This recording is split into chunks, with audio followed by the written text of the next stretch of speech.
Everyone knows now, it's all on newspaper, Trump called Zelensky a dictator. And he's telling the bloody truth. He's a dictator.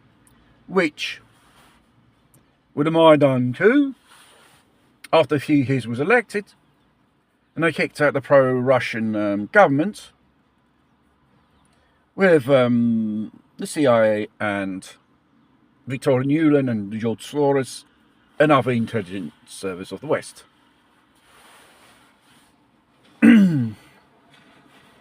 Actually now, Trump's asking for guarantees for his money back because America has invested a hell of a lot of money in this Ukraine project, and we're talking about $200 billion just done.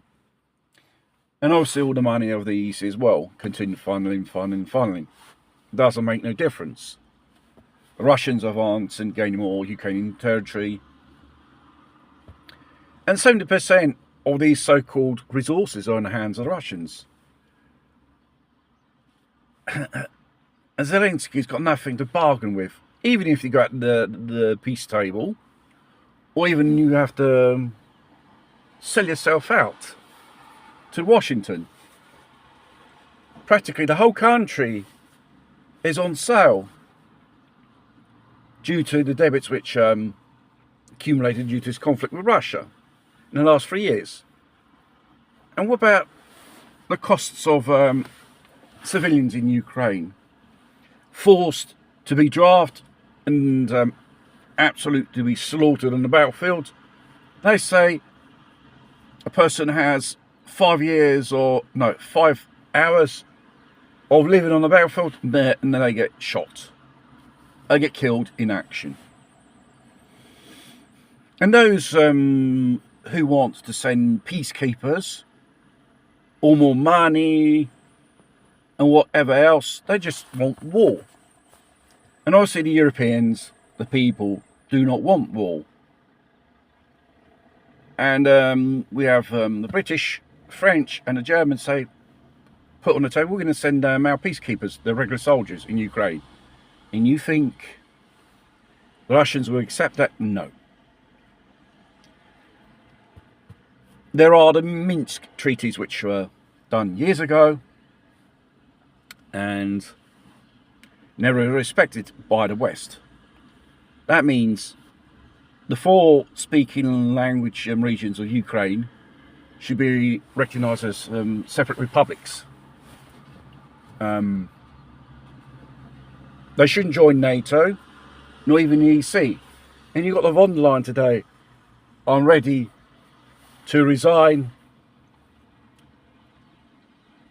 to encourage and make it more easier for Ukraine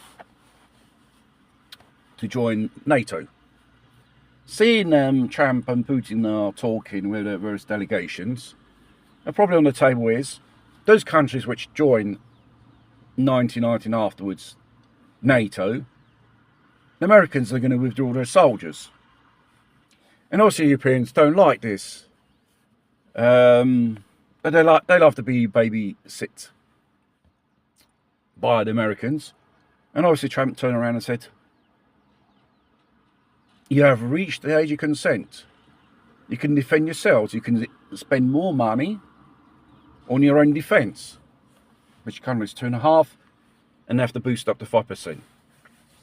And this has repercussions on the economies of these countries. They'll have to cuts in the welfare service, education, and the public sector, and push up taxes as well.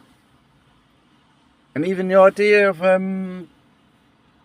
introducing the draft military service for their citizens, because when they start doing that, that means 1, they're probably preparing for war. 2, they haven't got sufficient volunteers just to keep minimum services of the military forces running. It's absolutely strange. There's more admirals in the Royal Navy than there is warships.